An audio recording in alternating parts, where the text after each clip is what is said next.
بسم الله الرحمن الرحيم والصلاة والسلام على نبينا محمد وعلى آله وصحابته أجمعين وعلى من اتبع هداه واستنى بسنته واهتدى بهداه إلى يوم الدين. أما بعد، فإن خير الكلام كلام الله سبحانه وتعالى، وخير الهدي هدي نبينا محمد صلى الله عليه وسلم، شر الأمور محدثاتها وكل محدثة بدعة كل بدعة ضلالة وكل ضلالة في النار. أما بعد، أحبتي الكرام وإخوتي الفضلاء، بارك الله فيكم, my dear brothers and sisters. Thank you for coming. May Allah bless you all, inshallah, and may Allah subhanahu wa ta'ala benefit us from the Quran Kareem and Sunnah Nabi sallallahu alayhi wa sallam. And inshallah subhanahu wa ta'ala, bi'idhnillah, in this first lesson about preparation for Ramadan, استعداد لرمضان, شهر Ramadan. And it's very important because there's a heavy emphasis when it comes to Ramadan. There's a heavy emphasis on the spiritual and the physical prohibitions. What you must not eat, what you must not eat, you must not drink, and what you have to refrain yourself from doing. Inshallah subhanahu wa ta'ala, I'm trying to focus about the spiritual objective and the spiritual goal of Ramadan. And my dear brothers, the first thing what we need to learn, I want to read ayat يا أيها الذين آمنوا كتب عليكم الصيام كما كتب على الذين من قبلكم لعلكم تتقون. That we have ordained upon you as-siyam, the way it was written upon the previous nations. So what is the purpose for it? What is the reason for Ramadan? What is the reason for Ramadan? Because people, they focus only on fasting. Ramadan is a month, is an intense course. There's a reason, there's a purpose. قال Allah subhanahu wa ta'ala summarized it by saying لَعَلَّكُمْ تَتَّقُونَ. Perhaps you attain and achieve taqwa. Taqwa, this word is very profound word. It's very, very powerful and deep. And every Sahaba, you see the Sahaba, the companions, every time they would focus in different perspective. And that's why, inshallah subhanahu wa ta'ala, we will highlight and focus on what is taqwa, because taqwa has many meanings, my dear brothers. Many meanings. And like Ali bin Talib radiallahu anhu وارضاه عندما عرف التقوى قال الخوف من الجليل والعمل بالتنزيل والرضا بالقليل والاستعداد ليوم الرحيل. العمل بالتنزيل, to do what you are, what is being revealed to do, and what Allah subhanahu wa ta'ala has commanded you to do. Al-amal bil-tanzeel. Wal-rida, to be satisfied with what you have, even as little. And wal-isti'dadu liyawm al-raheel, to be ready and prepared to hereafter, to the death. And you see one of the definitions of taqwa is قال أن يراك الله حيث يحب أو حيث أمرك وأن لا يراك حيث نهاك. That Allah subhanahu wa ta'ala sees you where he pleased with, where he commands you to do, and he does not see you to do what he forbids you from doing it, prohibits you from doing it, so to avoid what is prohibited. And my dear brothers and sisters, there's many definitions. You go and you see, and they revolves and goes around a few things. One of the greatest things of the taqwa, the meaning of taqwa, that Nabi sallallahu alaihi wasallam, he mentioned in hadith, which is the hadith al-Qudusi, عندما قال الله سبحانه وتعالى كل عمل ابن آدم له إلا الصوم فإنه لي وأنا أجزي به. كل عمل ابن آدم له إلا الصوم فإنه لي وأنا أجزي به. SubhanAllah, very important. Every act that son of Adam does, he has share of it. Except Sawm is solely purely for me, and I shall reward for it. What does it mean? Every act that son of Adam does has share of it. Except Sawm, فإنه لي. And that leads us, my dear brothers, the greatest lesson that we learn from Ramadan. One of the greatest lessons is al-ikhlas. Anything you do in your ibadat, you pray, you do hajj, you give charity, anything you do, usually it can be seen, is visible. You pray, people see you. Even you give charity, try you hide it, but the one who you gave, he knows. It's being received from you. Hajj, anything you do is physical and visible and can be seen. Except some you refrain. Who knows when you are alone in your room, in the middle of the day, in the kitchen, in the middle of the day, in the very hot day, where you are extremely thirsty and you're extremely hungry, and the fridge has every type of food, and nobody sees you, and you refrain from food because worshipping Allah subhanahu wa ta'ala, pleasing Allah, seeking Allah's pleasure. This is one of the means, one of the lessons. Al-ikhlas, my dear brothers, sincerity, to do your ibadah for the sake of Allah subhanahu wa ta'ala, to only intend to please Allah subhanahu wa ta'ala. And that's why, my dear brothers and sisters, there's a very scary hadith.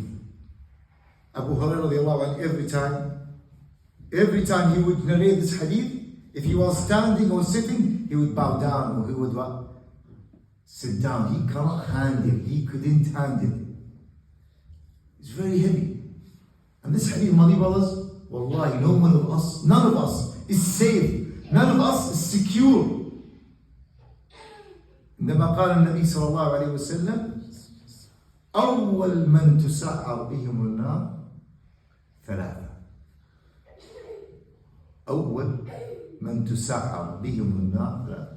The first 3 types of people that they will be thrown into the fire. 3 types. I'm sure most of you have heard about this hadith. This hadith is hadith in Bukhari Muslim. The first 3 types of people, they will be punished and they will be thrown into the fire, and they will be dragged to be thrown in the fire 3 times. If I was to ask you, what are they? You would think maybe the murderer, perhaps, most likely, the one who commits zina, shurb al-khamr, drinking alcohol, the major sins that what comes to you, cross your mind, what comes to your mind first. But subhanallah, the hadith is completely different. قال أول من تسعر بهم النار ثلاثة. قال the first time is عالم أو قارئ القرآن. Allah safeguard us. May Allah نسأل أن يحمينا وأن يقينا من عذابه. قارئ القرآن أو العالم. الله أكبر. قارئ القرآن, the reciter of the Quran, the memorizer of the Quran, the alim who dedicated himself and devoted his life and times to obtain knowledge and to teach others. He will be the first one. Yes. And he will be called on the day of judgment. في يوم القيامة, Allah will call him. So what have you done with your time and with your knowledge? And he said, Ya Rabb, I obtained and spent my life between seeking knowledge and learning and teaching others. For your sake, Ya Rabb. Allah subhanahu wa ta'ala, he would reply, كذبت.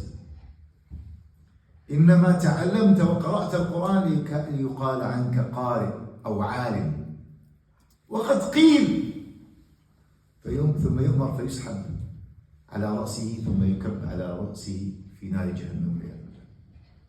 Allah will ask him, what I have done? He said, I've done, I spend my life to seek learning and teach the Quran, you sick? And Allah will reply, you are lying. You are a liar. You're just a liar. You've done it that you will get praised.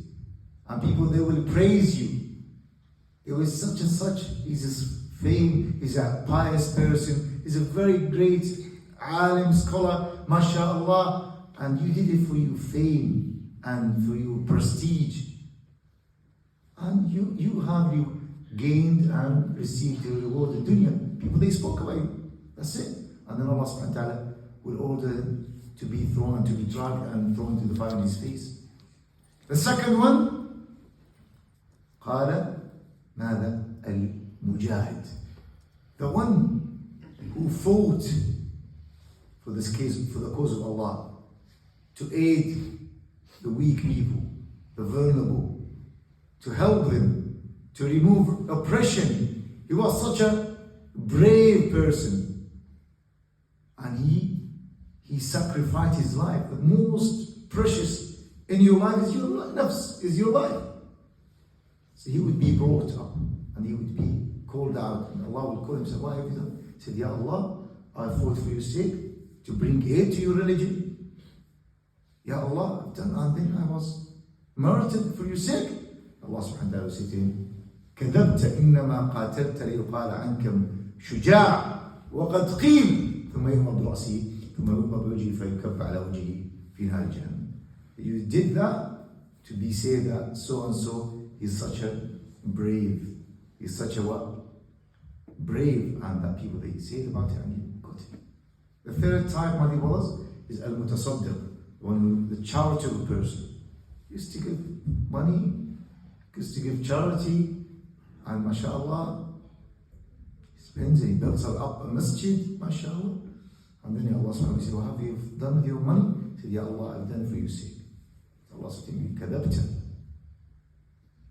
You spend your money to be said that such a son is such a generous. Kana kareem, وقد قيل. You obtained your ajr. That's why, my dear brothers and sisters, one of the greatest mean and the greatest lesson that we learn in Ramadan, how can we develop our sincerity, our ikhlas? How can we, bi'idhnillah subhanahu wa ta'ala, make our a'mal, salah, zakah, hajj, make it bi'idhnillah for the sake of Allah subhanahu wa ta'ala. That's why Allah makes siyam, fasting, very special. قال فإنه لي وأنا أجزي به وأنا أجزي به. I shall reward for those who are do siyam. That's why, my dear brothers, because siyam, one of the meaning of siyam is sabr, to have the meaning of sabr. And that's why, my dear brothers and sisters, every time in Quran al-Kareem, Allah subhanahu wa ta'ala mentions any good deed you do in the Quran, Allah subhanahu wa ta'ala will multiply it to 10 times, to 70 times, to 700. The only time Allah subhanahu wa ta'ala, He made it very open. When Allah subhanahu wa ta'ala said, إِنَّمَا يُلَقَّ الصَّابِرُ يُوَفَّى الصَّابِرُونَ أَجْرَهُمْ بِغَيْرِ حِسَابٍ. When it comes to sabr, you gain your ajr beyond your imagination. Beyond your counting. You cannot even count it, it's countless. And one of them is sabr, is siyam. Subhanallah, my dear brothers. I'm sure, especially we had lots of few Ramadans, subhanallah, like I'm taking maybe 2-3 Ramadans before, even before that it came and happened in the summer, where the day was almost 18 hours maybe, and it was in summer and extremely hot, and you are surrounded by people who are not fasting, and you had to go to work, you had to go to university, you have your friends, they have their lunch break, they go in here drinking, eating, and you are starving, you're tired, sleepless, and many things, they are coming together. And but alhamdulillah, you finished and completed Ramadan fasting. This is when you exercise al-Iman and sabr. And that's why money is restored, is saved in your saving account, and Allah will never ever cause your a'mal to be wasted and to be gone. It's counted. Alhamdulillah is coming this year, Ramadan is coming, where inshallah subhanahu wa ta'ala we will have like a 2/3 of it in winter time, and the last third in summer, which is getting a bit shorter, alhamdulillah. But we thank Allah for enabling us to fast last Ramadan and before, when it was that Ramadan is quite fast, or quite long. And subhanAllah, this is one of those. My dear brothers, we will focus a little bit about the niyyah today. Niyyah, inshallah subhanahu wa ta'ala, is very important, because Nabi sallallahu alayhi wa sallam, Ahibbat al-Karam, one time عندما خرج إلى الصحابة كانوا يتناقشون ويتكلمون عن أزمة أو عن فتنة المسيح الدجال، وأنها فتنة عظيمة ولا يكاد يسلم منها إنسان. ولذلك النبي صلى الله عليه وسلم قال إني أخشى عليكم فتنة أشد من فتنة الدجال. قال وما هي يا رسول الله؟ قال الشرك الخفي، فإنه أخفى من دليل النملة السوداء على الصخرة الصماء في الليلة السوداء. One time, Nabi Sallam, he came out from his room. As you know, the Prophet Sallam, he used to live, it's just like the door, he would come, immediately he would be in the masjid. Open the door, he would be in the masjid. So one time he came and he found the Sahaba, they were discussing and having a conversation about something very, very serious. So he was asking, what's going on? What are you talking about? قالوا يا رسول تكلم عن المسيح. We talk about the false Messiah and the Masih al-Dajjal, and how the fitna will be spread out. It will be very widespread. He will come and he will reach and enter every place. So we are quite concerned and scared about this fitna. Might catch us.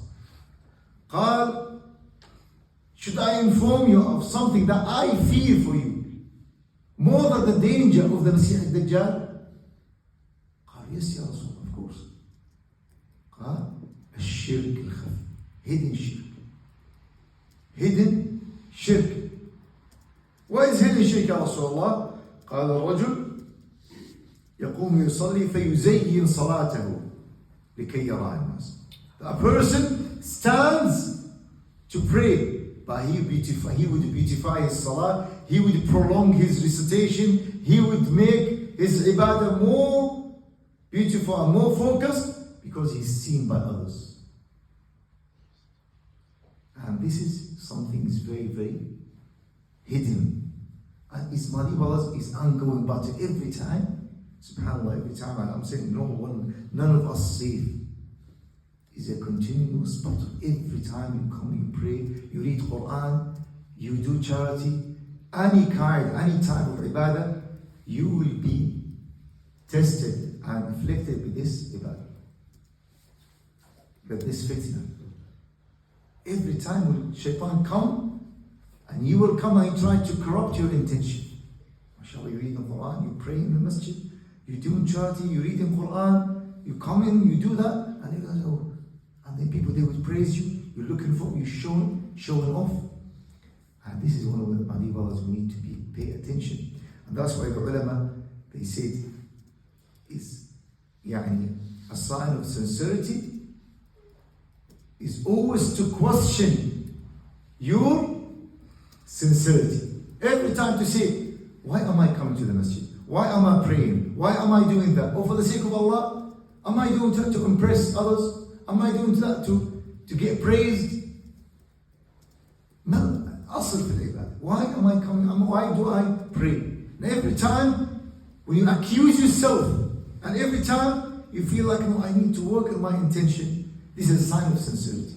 The moment you are sure, you are certain about your sincerity, it is a sign of insincerity. If you say, no, alhamdulillah, I'm mukhlis, alhamdulillah, my ibadah for the sake of Allah, no, my charity, my salah, you're quite sure and certain, the ulama, there's a problem. There's a problem. That means you need to work on your intention. No. You can't be like better than the Sahaba. When Abu Bakr, Umar, Uthman, Ali, the Sahaba, they would always accuse their intention and say, no, I haven't done it properly for the sake of Allah. I need to do it for the sake of Allah. يعني one of the Salaf al-Salih righteous predecessor Abdullah Mubarak قال 40 سنة وأنا أجاهد نيتي ولم أزل. I've been fighting and conflicting my intention for 40 years. I'm still what? Not sure about it. Abdullah Mubarak, one of the greatest ulama. What about me and you, my dear ones? So how is your intention? Every time you come, you must renew your intention. You must what? Establish it again and ask yourself about the need. And the ulama, my dear brothers and sisters, they mentioned a riya.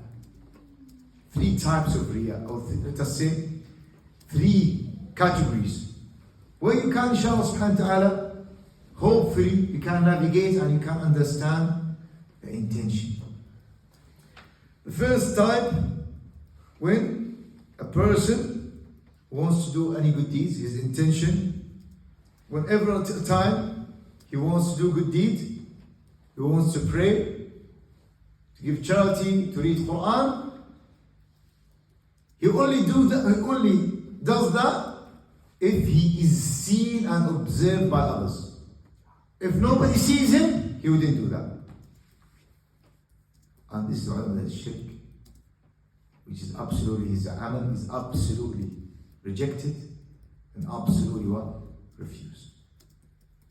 And that's what hadith of Nabi sallallahu alayhi wa sallam قال, whoever shows off praying, he has committed shirk. Whoever shows off fasting, he has committed shirk. Whoever shows off giving charity, he has committed shirk. It's a shirk. It's not a joke, man. It's a serious matter. Shirk means what? Associating partners with Allah subhanahu wa ta'ala. Imagine today is what? Friday. Someone on Thursday, yesterday, for example, is coming to the masjid just before Maghrib. He's sitting just behind the Imam.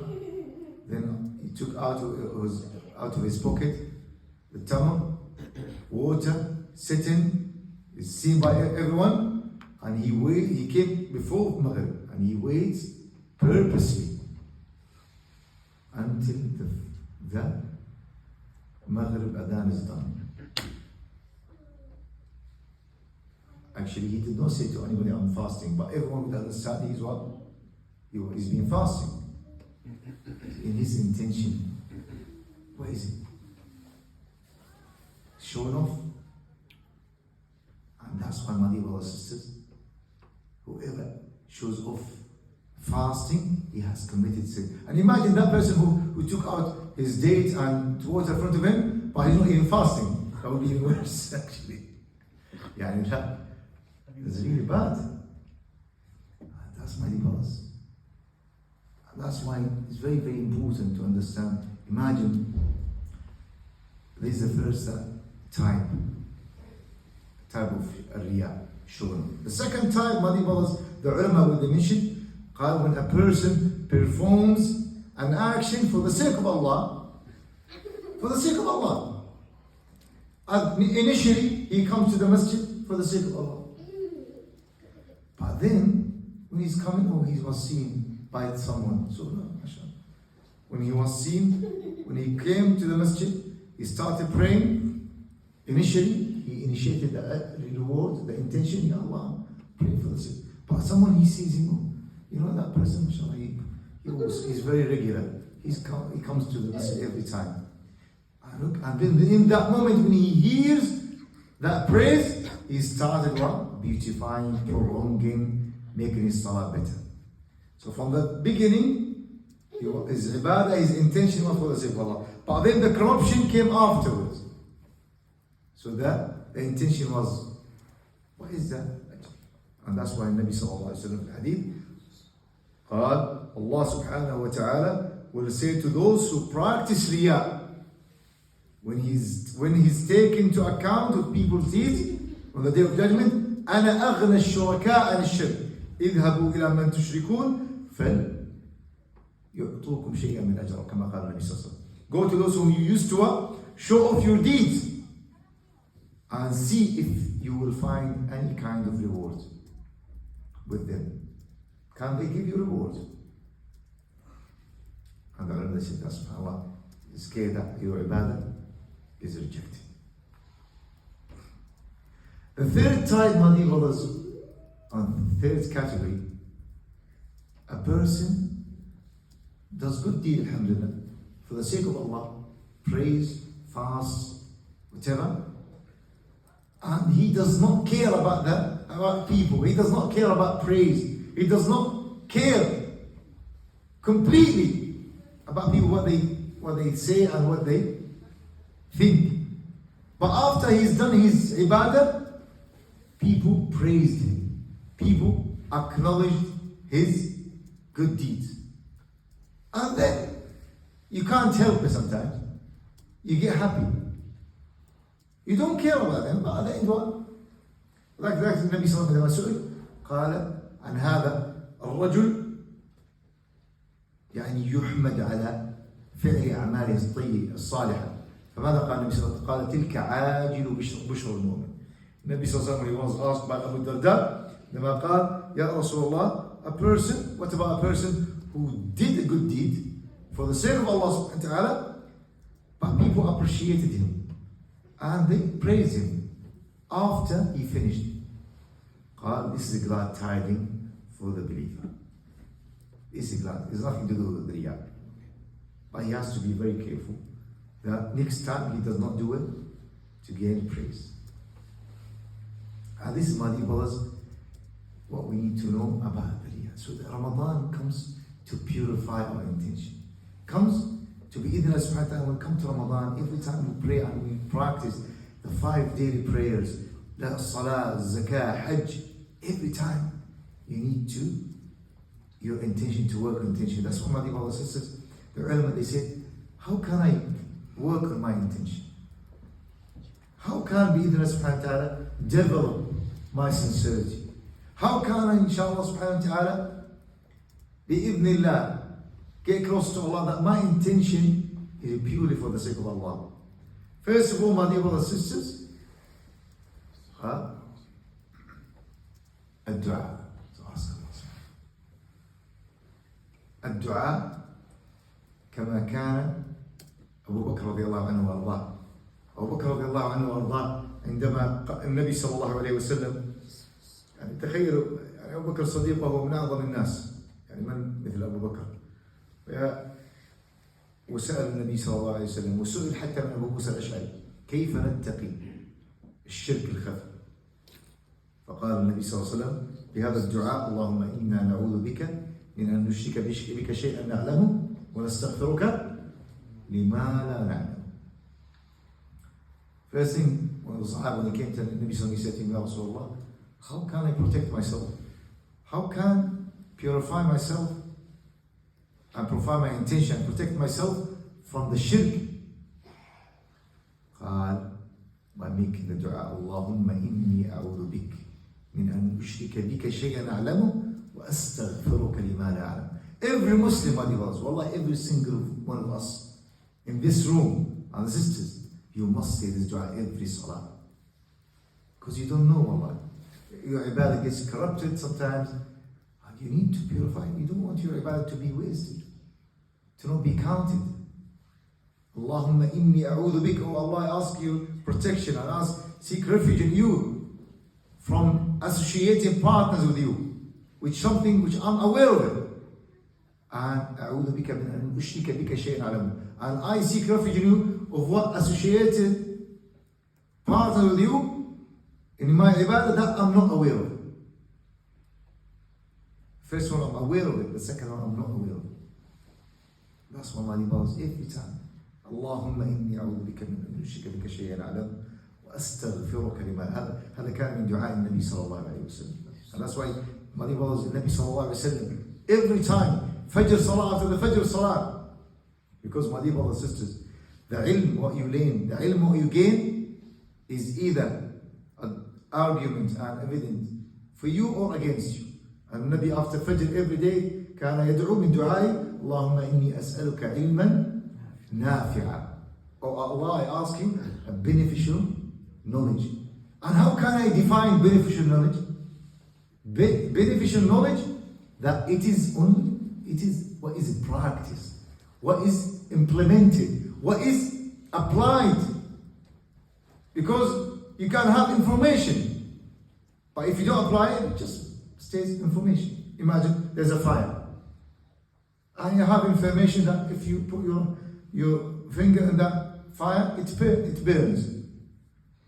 So you stay away from it. That is what? Practice. That's beneficial knowledge. But if you put your finger and your hand into the fire and it gets burned, and it's burned, it becomes what? You didn't learn, you didn't benefit from your information. Knowledge, it is only information. So my dear brothers and sisters, that everything you learn, if you don't practice it, it is not considered to be a beneficial knowledge, which is ilm nafi. So how can we revive the ilm? How can we revive the ilm? By acting upon bi'idhnillah. So the first thing was it? If I want to purify my intention, to ask Allah subhanahu wa ta'ala. The second thing, my dear brothers, is to learn about, seek knowledge. Every time we read hadith about al-ikhlas and al-riyad, seek knowledge, my dear brothers. The more you seek knowledge, the more, bi'idhnillah, you stay away from shirk. One of the things, my dear brothers, that inshallah subhanahu wa ta'ala increase our sincerity, our ikhlas. Our ikhlas is to practice private ibadah. When you go home, when you are alone, you're not seen, you pray, you read Quran, you give charity. This is what bi'idhnillah increases your ibadah. And that's what, my dear brothers, if you look at the revelation of the Quran Kareem, for the first year of the revelation, it was a compulsory, it was a must for the Muslim for the first year that every Muslim must do qiyam al-layl. كان واجبا على المسلم. Was a must. Why? You ask. And then after that, Allah subhanahu wa ta'ala made it what? Sunnah. For 1 year, it was not for first, it wasn't for 1 year, it was a wajib. طيب لماذا؟ من أسراره حتى إيش؟ مسألة الإخلاص. نمي مسألة الإخلاص. To what Allah subhanahu wa ta'ala increase the sincerity when you do qiyam al-layl and you stand before Allah subhanahu wa ta'ala and you read when you are not heard from other than Allah subhanahu wa ta'ala. This is the ikhlas, my brothers. One of the, sometimes maybe when we talk about giving charity secretly or privately, someone would say, what about Ramadan is coming, man? The Imam and the brothers, they will do fundraising. I would say, who's going to do this and this? And maybe the committee, the brothers and the management, they will be upset, but to just only donate privately. I know Allah subhanahu wa ta'ala mentioned that you can't be there, subhanahu wa ta'ala. Of course, there's a hadith in Nabi sallallahu alayhi wa sallam when he one time قال في الحديث من سن في الإسلام سنة حسنة فله أجرها وأجر من عمل بها إلى يوم القيامة. Nabi sallallahu alayhi wa sallam one time, he received extremely poor people. They came from very far distance and they were extremely poor and they just had just piece of cloth, and this piece of cloth was what? It had a hole in it, in the middle of it, so they didn't have even cloth, slides or what we call it. It was very simple. Nabi said he looked at them, he was extremely sad and he felt sorry for them. He went into his family to ask, do you have tamr, dates, anything, can feed them, clothes, give them. Can you imagine? Nabi said, and all of his wives, they did not have nothing to feed them. Then he came out, he said to Bilal to make the adhan. There's something urgent happening. You know, sometimes at the time of Islam, he would call to the adhan, not just only for the salah. Sometimes it's something happened, urgent matter, for a fair matter for the ummah. He would make adhan that this is how they communicate and they give notification. Something, you have to come to the masjid. Nabi is calling you now. So it wasn't time of salah, but they came. They rushed to the masjid. Then Nabi said he stood and he started encouraging Sahaba. تصدق بذهب بفضة, whatever you can. Until Nabi said he started what? Encouraging to give charity. He started what?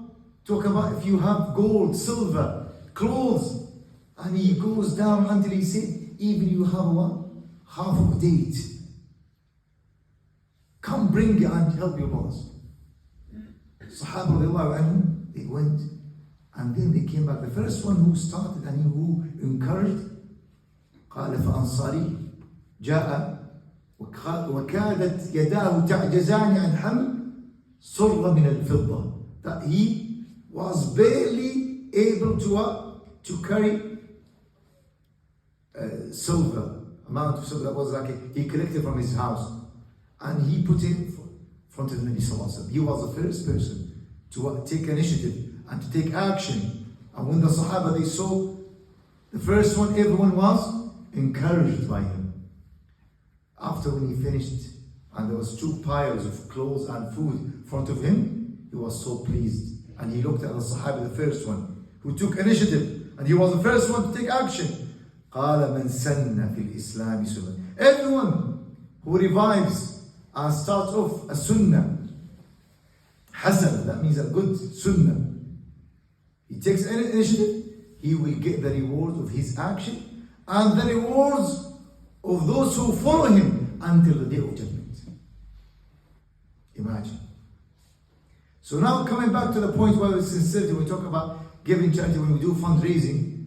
Of course, it's a great tool to be in that, donate and to encourage others, and in tubdu sadaqati فَنِعِمَّهِ. Allah said in tubdu, if you publicize and say the sadaqat to encourage us. So if you have the intention, if you want to do good deeds publicly to encourage others, as the ulama, there's this exception, you can do it.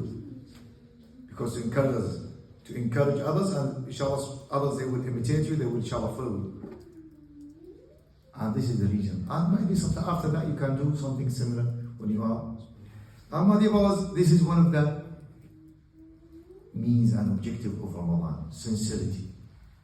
And inshallah subhanahu wa ta'ala, we will focus more about what are the goals of Ramadan. Of course, Nabi sallallahu alayhi wa sallam said في الحديث القدسي يدع طعامه وشرابه وشهوته لأجله.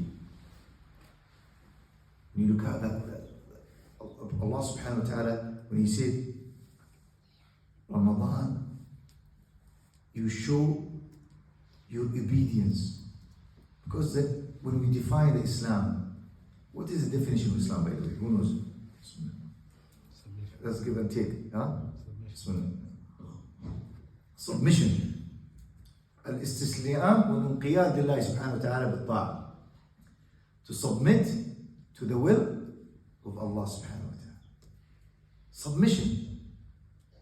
And Ramadan, one of the meaning of Ramadan, to practice submission. Imagine, I would say, perhaps it is the most greatest act of obedience and submission. When you refrain from something that your bodies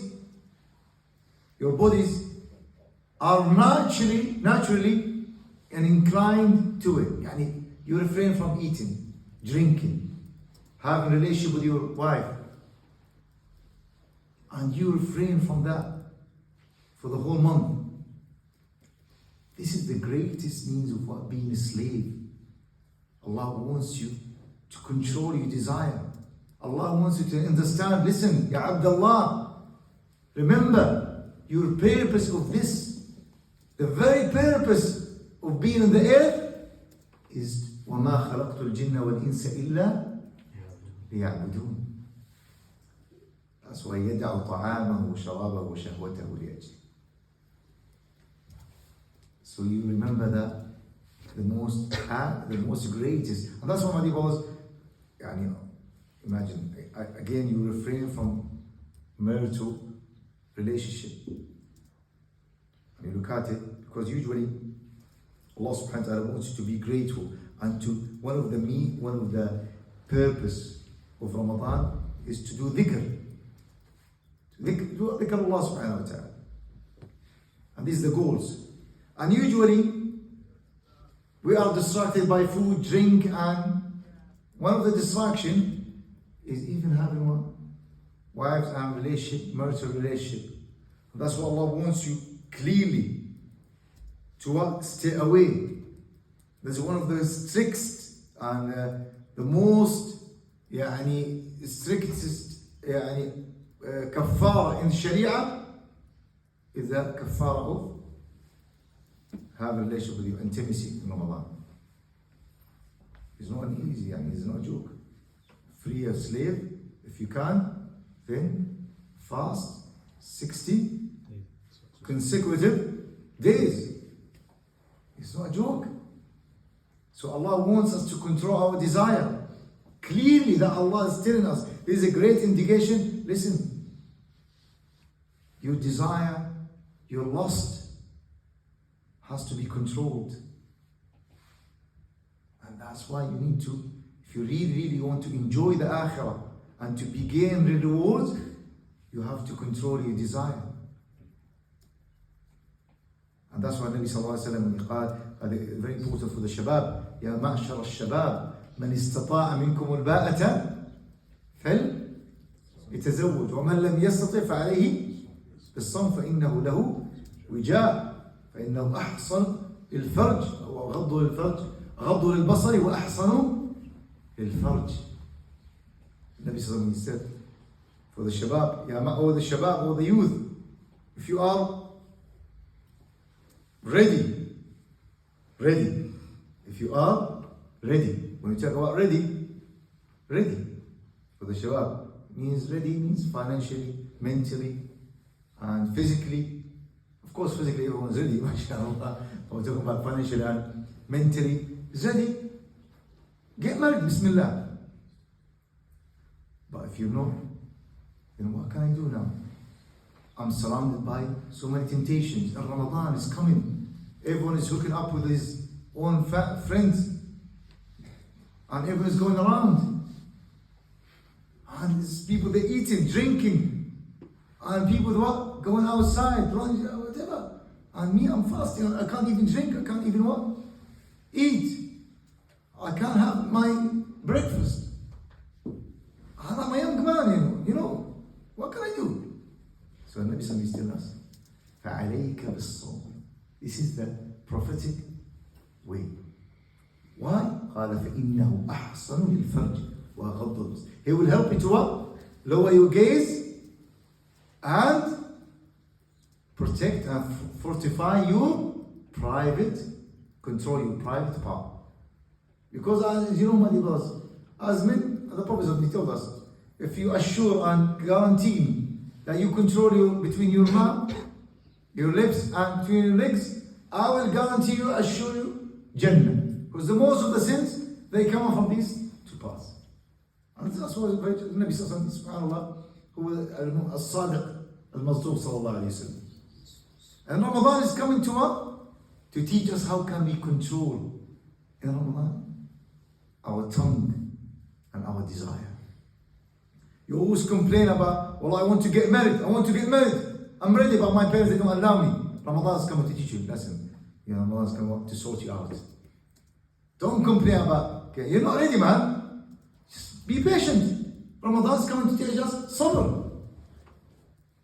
Help you to lower your gaze and to stay focused. You have your goals. You have your aims. And this Ramadan is coming to what? To be free of distractions. Because usually, subhanAllah, naturally, your desire goes down when you refrain from food and drink. This is not subhanAllah subhanahu wa ta'ala. This is the way Allah subhanahu wa ta'ala, how He created us, Jalla fi'ula. So Ramadan is coming to help us, my dear brothers. And this is one of the objectives of Ramadan. طبعا, my dear brothers, one of the objectives of Ramadan is being grateful. Subhanallah, you have everything at home, food, drink, and everything. But when you fast and you break your fast, you become grateful for the food when you drink, when you eat. You became grateful for the water, for the water and the food when you eat and drink, when you break your fast. You value them because you fasted for 10, 15 hours and you thank Allah subhanahu wa ta'ala. And this is one of the objectives. And we can talk about objectives for many, but this is one we can summarize them about Ramadan, inshallah subhanahu wa ta'ala. Our aim in our lesson, bi'idhnillah subhanahu wa ta'ala, is bi'idhnillah to talk about some of the meaning of Ramadan. And how can we, inshallah subhanahu wa ta'ala, make the most of it spiritually? How can we plan for Ramadan, inshallah? But the most important things what we need to practice in this week, my dear brothers and sisters, is the intention and niyyah. And how can inshallah subhanahu wa ta'ala bi'idhnillah get ready bi'idhnillah for Ramadan.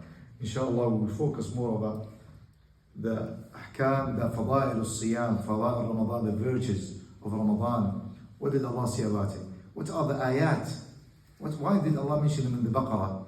And we have how the only surah was one time that Ramadan was mentioned in Surah Al-Baqarah.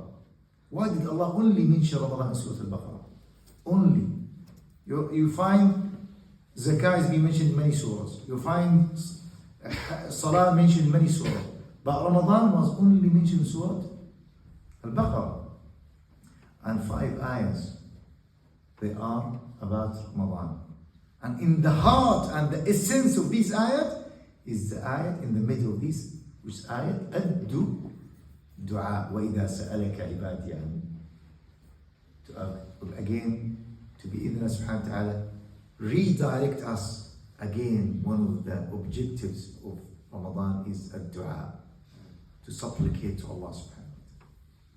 Inshallah subhanahu wa ta'ala, for now, we'll open the time for questions, and then inshallah we'll continue next week. Anyone has a question before we finish? Yes.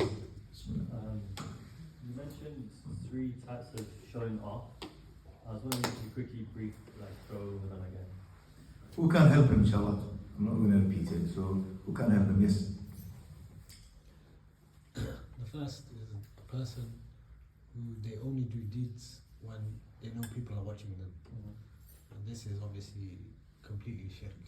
And what they're doing is not accepted, and the deed is void. The second type is the person initiates the action in a sincere way, so their original intention is to do for Allah, and then while they're doing it they receive some kind of praise, and this kind of corrupts them a little bit, and they engage with that praise, they beautify their salah, they increase it, etc. And then the third type is not really riyah, but it comes under Yes. is the person who's completely sincere.